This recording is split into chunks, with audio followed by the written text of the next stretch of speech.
Good morning students. हमने आगे ये सिविक्स में चैप्टर 1 देखा था ऑन इक्वालिटी, यानी कि सबके साथ इक्वल सबके साथ इक्वल रहना, सबके साथ इक्वल दर्जा किया जाए। तो ये चैप्टर की आज हम एक्सरसाइज देखेंगे। In a democracy why is universal adult franchise important. तो ये जो डेमोक्रेसी है वो क्यों यूनिवर्सल एडल्ट फ्रेंचाइज के लिए इम्पोर्टेंट है, यानी कि यूनिवर्सल एडल्ट फ्रेंचाइज में ये डेमोक्रेसी का नाम का चैप्टर क्यों बहुत ही इम्पोर्टेंट है, इसके बारे में बताइए। In a democracy every citizen is equal, यानी ये जो डेमोक्रेसी है वो एवरी सिटीज़न यानी पूरे सिटीज़न में इक्वल है, सबके साथ इक्वल दर्जा किया जाता है। वो डेमोक्रेसी सबके लिए, कोई अमीर गरीब जो भी पर्सन हो सबके लिए इक्वल रहना चाहिए। The concept of universal adult franchise is based on equality, यानी कि ये जो यूनिवर्सल एडल्ट फ्रेंचाइज है उसका ये कॉन्सेप्ट क्या है कि वो इक्वालिटी पर बेस्ड है, यानी कि उसका पूरा बेस्ड इक्वालिटी पर जाता है। तो adult franchise is based on equality, therefore it is important in a democracy, यानी देयरफॉर वो इम्पोर्टेंट डेमोक्रेसी के लिए बहुत ही इम्पोर्टेंट है। Under universal adult franchise every adult irrespective of caste, creed, religion, sex etcetera it allowed to vote. मतलब कि ये डेमोक्रेसी मतलब अंडर उसके अंदर यूनिवर्सल एडल्ट फ्रेंचाइज ये जो है उसके अंदर एवरी एडल्ट इट रेस्पेक्टिव, यानी कि पूरा कोई भी एडल्ट होता है वो इरिस्पेक्टिव होता है, यानी वो मतलब कि वो कोई भी हो, उसकी caste, creed, religion, sex etcetera, यानी वो पर्सन किसी कास्ट से आता है, उसका क्रेड यानी वो कहाँ से आता है, उसका रिलीजन का है, उसकी सेक्स यानी वो फीमेल है या मेल है etcetera, it is allowed to vote, यानी वो वोट कर सकता है, उसे वोट करने का हक मिलता है। मतलब कि ये इक्वल क्यों सबके लिए होती है, मतलब कि ये कोई जो पर्सन हो वो या टीचर हो, स्टूडेंट हो, कोई भी हो, वो मेल हो, फीमेल हो और अमीर हो, गरीब हो, सबके साथ इक्वल दर्जा किया जाए। इसीलिए ये यूनिवर्सल एडल्ट फ्रेंचाइज में डेमोक्रेसी सबके लिए इक्वल दर्जा माना जाता है।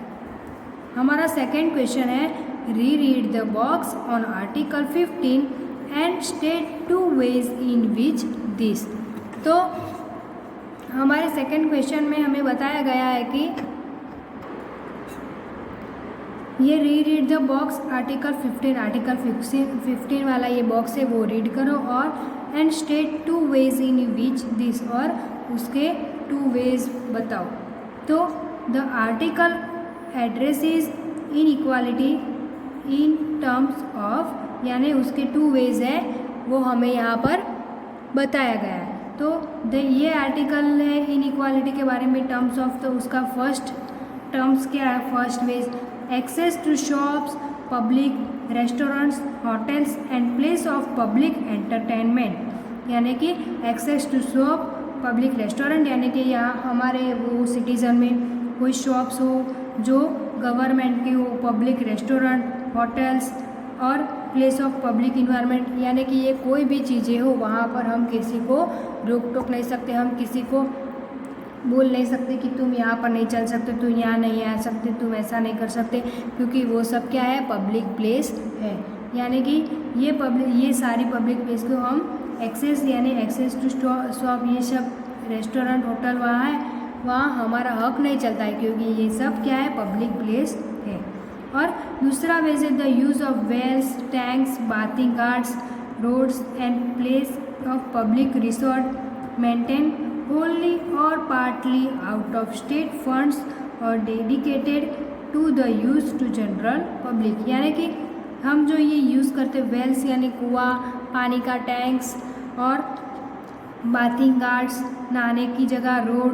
रोड्स यानी हम जो पटरी पर चलते हैं वो roads and places of public resort जो होता है वो प्लेस, वो सब मेंटेन होली और पार्टली, यानी कि वो पूरे का पूरा हमारा खुद का नहीं होता है, out of state public funds, वो पब्लिक फंड्स का दिया गया है, और dedicated to the use of general public, और ये पूरा पूरा डेडिकेटेड मतलब जनरल पब्लिक डेडिकेट करता है, और ये पूरी जनरल पब्लिक यानी हम सबके लिए इक्वल रहता है, इसीलिए ये हमारी कोई खुद की बनाई हुई चीज़ नहीं है, ऐसा ये आर्टिकल 15 में बताया गया। तो हमारा थर्ड क्वेश्चन है, in what ways was Om Prakash Valmiki experience similar to that of the Ansaris, यानी कि ये ओम प्रकाश वाल्मीकि ये क्यों ज़्यादा सिमिलर थे अंसारीज थे, यानी हमारे ये चैप्टर में ये जो स्टोरी थी उसमें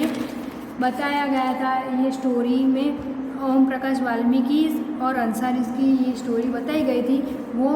सिमिलर क्यों है, तो इसके बारे में हमें बताना है। बोथ ओम प्रकाश वाल्मीकि एंड अंसारी, यानी कि ये जो दोनों ओम प्रकाश वाल्मीकि एंड अंसारीज ये दोनों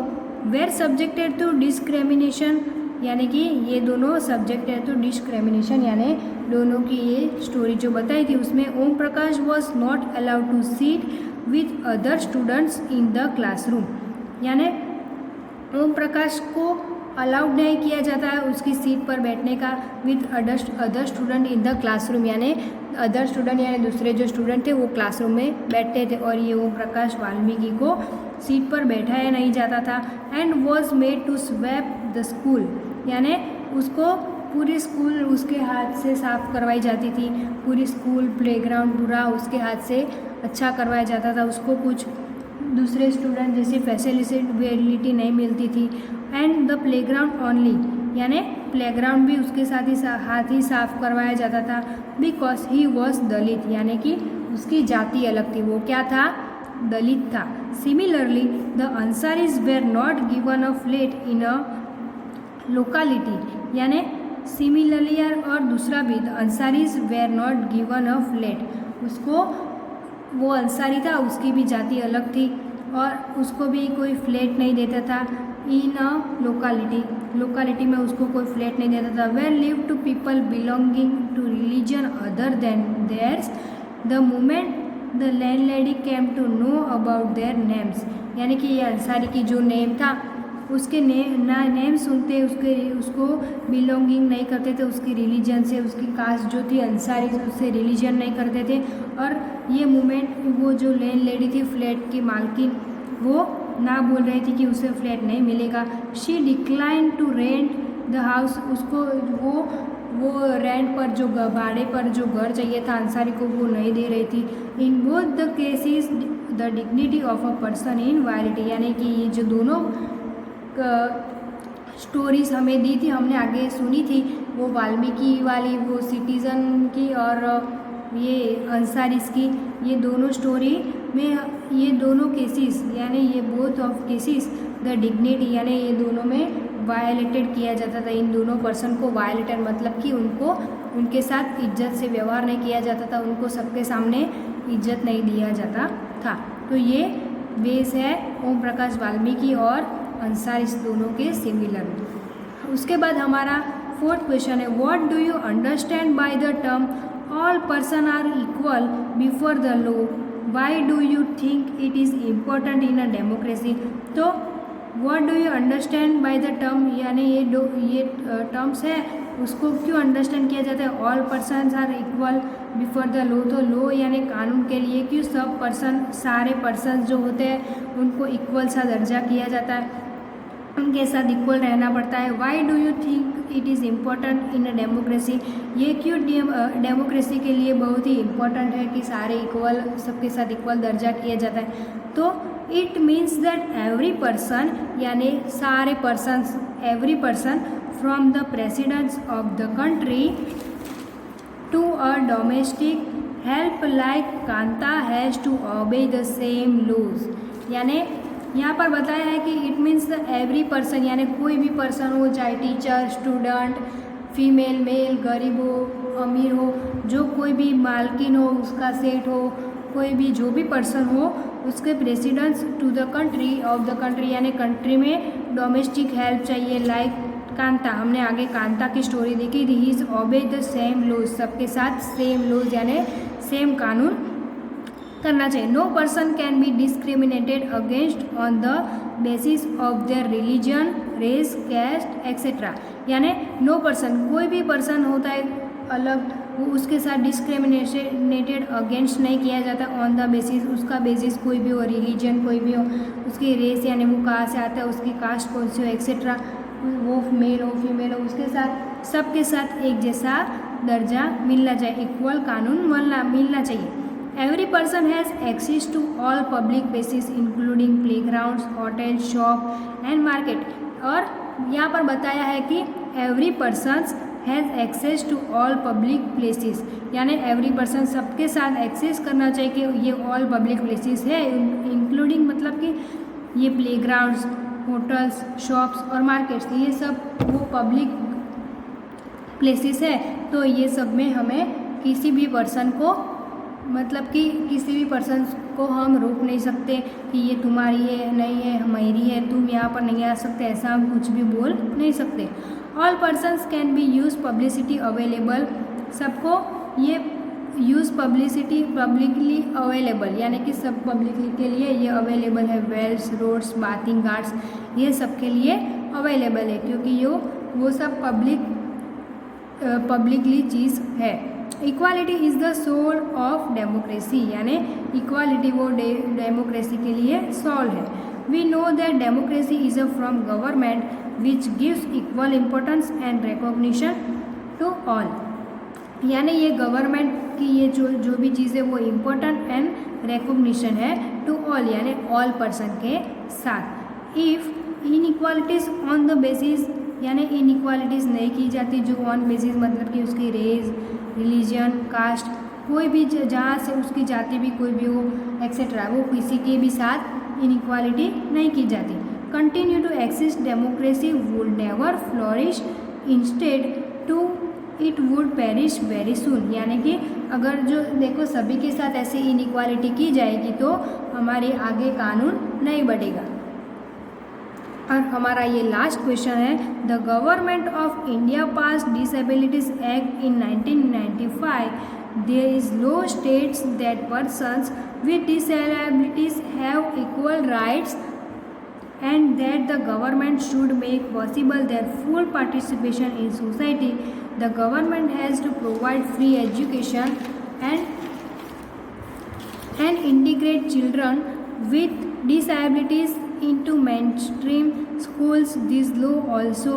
states that all public places including buildings, schools, etc. should be accessible provided that ramps। तो मतलब कि बताया कि जो विकलांग है, कोई बच्चा विकलांग है मतलब कि वो चल नहीं सकता है, तो उसके लिए क्या कोई स्कूलों में या किसी भी पब्लिक प्लेस है यहाँ क्यों सीढ़ियाँ होती है, क्यों रैम्प्स नहीं होते हैं, ये सब बताया। तो look at the photograph and think about the boy who is being implement in his case, what needs to be done to make the building and accessible for him, how would his being carried down the stairs affect his dignity as well as his safety। मतलब कि हमारी text book में ये question बताया है 5th number वाला,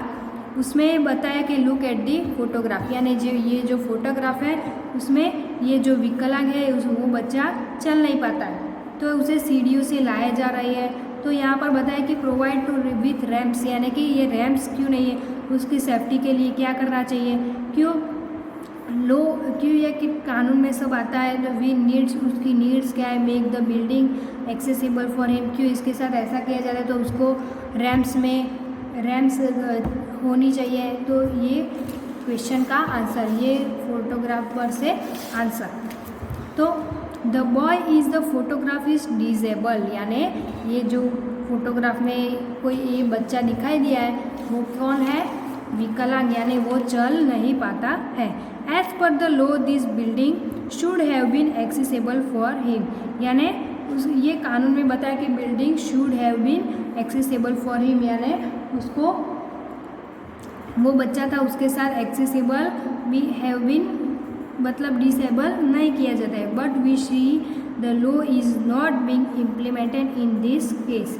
ही is being carried down by security, यानी जो ये सिक्योरिटी वाले लोग होते हैं वो ये बच्चों को दोनों साइड से पकड़ के, उसकी वो व्हील चेयर थी वो पकड़ के उसे नीचे उतारा जाता है और उसे वो जाता है तो उसके ऊपर भी चढ़ाया जाता है स्टेयर के साथ। This building does not provide ramps, यानी कि ये बिल्डिंग्स में, ये पिक्चर में ये बिल्डिंग बताया उसमें सिर्फ सीढ़ियाँ ही दिखाई दे रही है, रैम्प्स नहीं दिखाई दिया। तो क्यों ये वहाँ उसमें रैम्प्स नहीं है, उसमें रैम्प्स होनी चाहिए, कानून में ये बता रहा है। तो the boy dignity is over look here, और वो उसकी डिग्निटी ओवर है, मतलब कि वो बच्चा भी सबके सामने देख रहा है कि देखो मुझे ये सब नीचे उतारा है, अगर रैम्प होता तो मैं खुद से चल पाता। The boys dignity is over look here, he may morally feel inferior, उसको भी खुद को भी फील हो रहा है कि मुझे नीचे सब उतर रहे हैं, मुझे सब, मेरे लिए सब तकलीफ़ ले रहे हैं। The way he is career down, उसका कैरियर भी डाउन हो रहा है। The states may prove dangerous, और ये स्टेट से प्रूव करना डेंजरस है, उसको ऐसा लगता है कि कहीं मैं गिर न जाऊँ। लो should take this case of the kid court, यानी कि ये कोर्ट में ये केस क्यों अलाउ नहीं होता है, क्यों कोर्ट में ऐसा सब स्कूल में या मतलब कि सब पब्लिक प्लेस में ऐसा रैंप होना चाहिए, ऐसा कोर्ट में जाहिर करना चाहिए। तो ये हमारी पूरी एक्सरसाइज है, ये आपको अपनी सेविंग्स की नोटबुक में नोट डाउन करनी है।